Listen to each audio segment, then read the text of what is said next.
Welcome to Chronic Illness and Disability 101. Did you know that more than 50% of all working adults will at some point in their career experience a disability or a debilitating event that will last longer than 90 days? Here, we're sharing facts and disproving stereotypes. So whether it's you or someone you love, this journey can be a little easier and a lot less lonely. Hello, my friend. I'm so glad that you're here. In 2021, 3 words almost cost me my life. Hub was racing me to the hospital's emergency room, and the pain and some of the symptoms I was having, by the time we got there, they were a lot worse, but I was also having chest pain. I couldn't take a breath. I couldn't talk. I was crying. It was awful. We pulled up, they scooped me up, and I went straight back. As soon as they were able to rule out heart attack, the ER cardiologist started asking me whether or not I had been keeping up on my anxiety medication. He explained that I obviously had had a panic attack. He also made it clear that he was too busy and really had no interest in listening to what we were trying to tell him.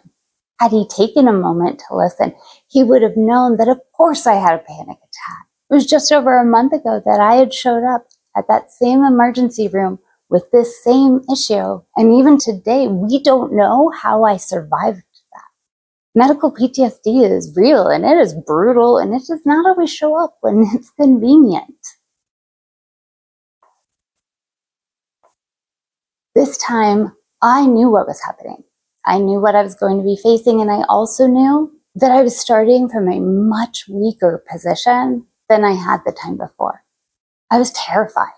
Now, the emergency room doctors and staff still ran some blood work and some basic tests, but there was obviously no hurry because I had had a panic attack. Very rarely were they even coming in and taking my vitals. So Hub and I started taking them. We had been there for about 8 hours, mostly being ignored, when the doctor finally came in with the test results, which, by the way, I had already read an hour and a half earlier in my patient portal. Without looking up, she explained that my blood work wasn't great, but it looked kind of comparable to what it was 3 weeks ago when I was discharged from the hospital after almost dying. I wouldn't consider that a good benchmark. At this point, I am so much worse than when we first arrived. When she finished explaining that she wasn't really sure what to do since the results were fairly comparable, I asked her, well, what about the pus coming out of my arm? And she goes, what pus? That's not written down anywhere. She finally looked up, checked a few vitals, and her face went white because she knew that I was septic. You see, I spent 8 hours laying in that emergency room bed, getting sicker by the minute. About an hour after she caught on, my body slipped into septic shock, and once again, I was fighting for my life. 3 words, that's all it took. The words panic and attack never should have been added to my chart because it reframed the way I was treated, and pus wasn't added because of someone's ego. The ER cardiologist and the nurse whose ego had been bruised didn't have to pay the incredibly high price of those words. Had I received the appropriate care right away, I still would have been extremely sick, but it probably wouldn't have turned into a fight for my life. Your medical chart is a very powerful thing. And what most people and patients don't realize is that your medical chart is yours. It doesn't belong to your doctor or the hospital. It's yours. Various providers may notate, contribute, or even add to documentation that it contains, but the information, the history, the facts, the data, the knowledge, it all belongs to the patient. This is why it's so important to know how to check and manage your own medical chart. Growing up, I actually thought my medical chart was this super secret file somewhere that had all this information about me, but I was never allowed to see it. As I got a little older, my perspective shifted and I realized it's really just a bunch of small folders and you never knew which version, what doctor had, and it was just kind of a paper trail mess. When I got sick, my perspective changed again because that's when I realized that our medical charts are one of the most important and influential documents you will ever have in your entire life. If you're old enough to remember those hospital charts, the big silver clipboards that had the little hook on the end of the bed and then on some rack at the nurse's station, we all knew they were important because doctors, nurses, technicians, everyone involved in your care was reading it and making notes in it. The only ones denied or with no access to it was the patient and their family. Anytime my mom was in the hospital, my dad would grab a stethoscope or a random lab coat, walk around for a while, and eventually make his way to the nurse's station, grab her chart, and start reading. It sounds silly, but back then, everything was hard copied, and providers, for whatever reason, kept their charts away from patients. Now, obviously, his system wouldn't work today for a variety of reasons, not least of which is the level of security and the amount of digitalization that has happened. The digitization of medical records has been going on for probably more than a decade at this point. However, that timeline was drastically accelerated with COVID-19.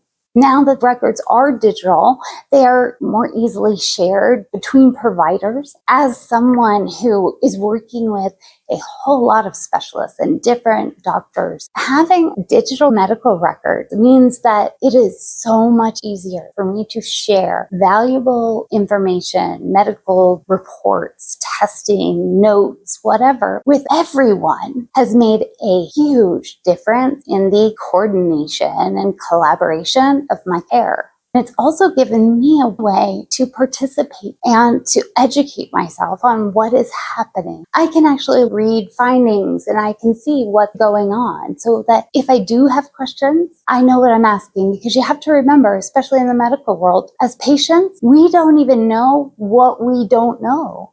Now, as wonderful as it is to get that information and education, it has also been a great way to collaborate with my doctors and have a second set of eyes on things. When I first transferred my GI care to Mayo Clinic, they wanted to do all of their own testing. So the whole process started over, all the tests, all the labs, everything. But this time, I actually got to see the results and read the findings and notes from different groups. It was so fascinating to be able to have that peek behind the curtain. When all the testing was done, we met with the doctor to review the results, and we started talking about the gastric emptying test. They're looking for is how fast does food move out of your stomach. The doctor made a comment that the test actually showed that my stomach emptied out too quickly, which is the opposite issue of what I was actually having. During the test, I actually got sick multiple times, and they noted this in the notes and other comment section, but my doctor didn't see it. In fact, he argued with me about it until I insisted that he pull up the report. Once he saw it, he was actually really angry that they made me continue the test, even though it was making me sick. Now, when he read the results, he wasn't being sloppy or negligent. He was a human being that has probably looked at thousands of these results, and it was habit to look in the same place. Had I not read it prior to our appointment and pointed it out, my course of treatment would have been completely different, and it would have caused a whole lot of damage. Can you imagine how many times this may have happened before? Medical charts have a lot of responsibility and are incredibly powerful. The expectation that every patient should have is that their record will be comprehensive, accurate, unbiased, and confidential. Within these expectations, there are two rights that are extremely important and well protected: access and accuracy. Most of us know HIPAA laws as medical confidentiality rules and restrictions. But in many countries, including the United States, HIPAA regulations not only protect a patient's privacy, but they also ensure that every patient has a right to access and obtain copies of their medical records at any time. Physicians cannot restrict a patient's access to their medical chart because it's part of a patient's broader right to participate in their own care. However, there are a few circumstances where a patient's access might be restricted, especially if a physician feels that having access may pose a risk to the patient's physical or mental health, or if there's concern that it could harm someone else. I've yet to meet a doctor that didn't deeply hate Dr. Google, WebMD, or Dr. TikTok. Having patients going to those resources to self-diagnose or question what's in their medical chart is their worst nightmare. This can make them very hesitant to share their appointment notes with their patients. There's also the potential for misinterpretation or the need for context and clarity. However, if a physician is truly going to work collaboratively with their patient, they will find a way to make space for a patient's opinion, extra eyes, and even encourage their patient to take an active role in their own care. If restrictions are necessary, they're usually limited to specific portions of the medical record rather than the entire thing.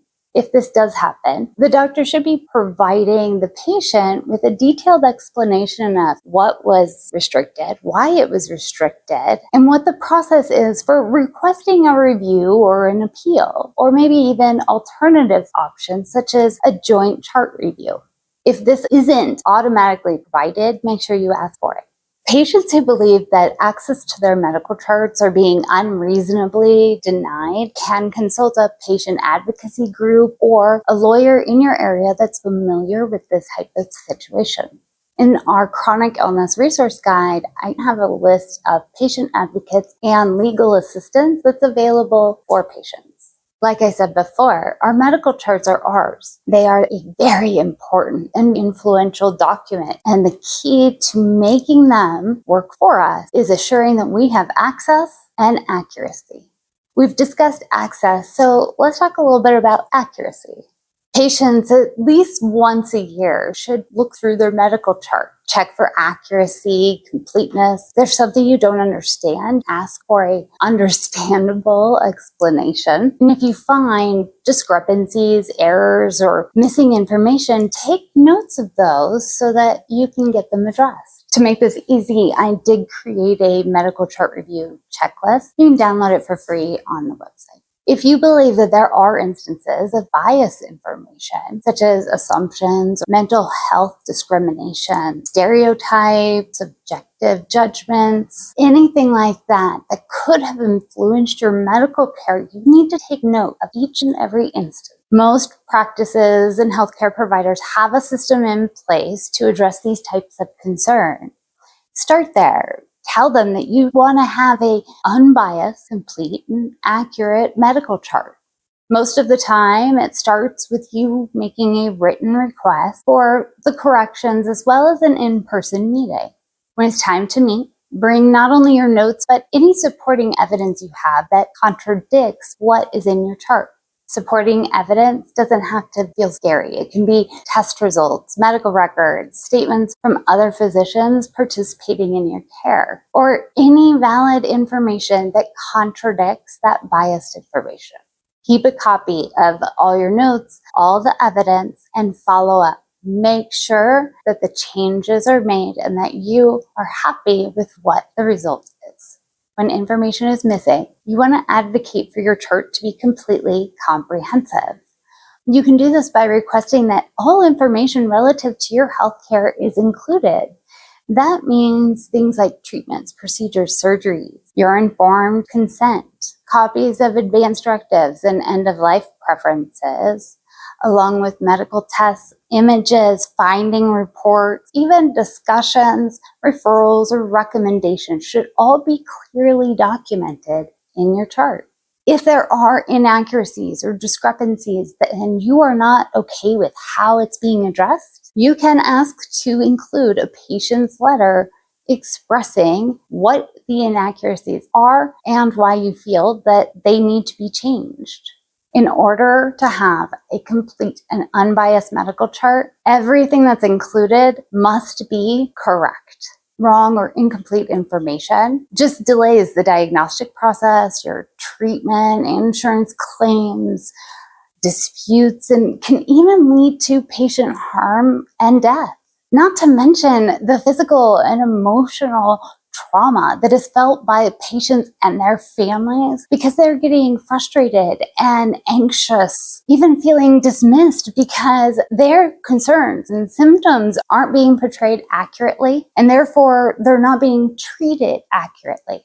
I don't even want to think about the amount of damage that could have been done if my GI doctor started treating me for my food emptying out of my stomach too fast, when in reality, I couldn't even keep it down. When I was in the emergency room, the words panic and attack dismissed my symptoms and seemed to give permission to the doctors and nurses to just take their time. It's nothing urgent. While the absence of the word pus allowed sepsis to turn into septic shock. A study published in the Journal of General Internal Medicine said that incomplete or inaccurate documentation in a medical record can lead to communication and care coordination breakdowns. That means that the patient's care is more fragmented and places them at risk for unnecessary or duplicated tests, delays in treatment, and drastically increases the chance of a negative outcome. Electronic records definitely have made sharing the information from a patient's chart a lot easier.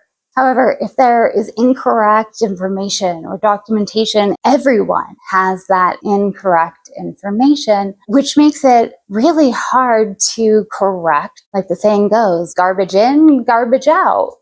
Unfortunately, there's one part of your medical chart that is the hardest to gain access to and almost impossible to have corrected or amended. Yet it is where the most patient gaslighting, abuse, and biased information is usually found. And that is anything to do with your mental health care.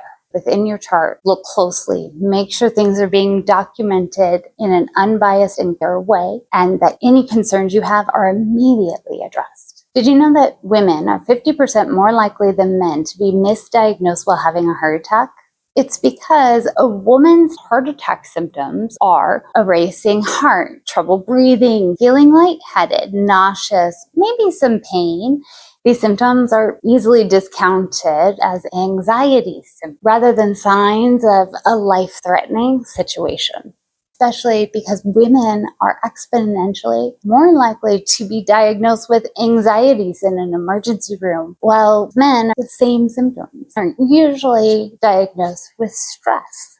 Unfortunately, having these symptoms dismissed as anxiety means that life-saving treatment is delayed. Additional damage to the heart is allowed to happen, and it increases the likelihood of death. Everyone who participates in our healthcare system is reliant on medical charts and the details that it contains. It helps with the coordination and collaboration of our care.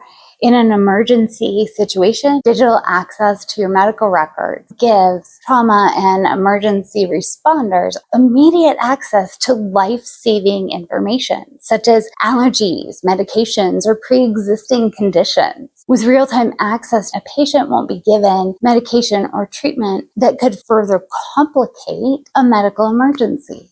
Our medical charts have a lot of responsibility, a lot of power, and a lot of influence. By taking control and ownership over them, you become better equipped to advocate for yourself and your loved ones. Everyone's medical situation is unique. And if you feel that there are issues or concerns with your chart, it's important to consult with your healthcare provider, a lawyer that specializes in this type of law in your area, or a patient advocate. The reference guide and the medical chart checklist will both be on the website for you to use anytime you need it. I'll also link it in this episode's show notes. Thank you for being here, my friend. I look forward to seeing you again soon. Accessibility matters. So the audio for every episode is available on your favorite podcast platform and in video with audio and closed captions on our YouTube channel. While you're there, be sure to subscribe because we have some amazing episodes coming up. Thank you for joining me. Until next time, my friend.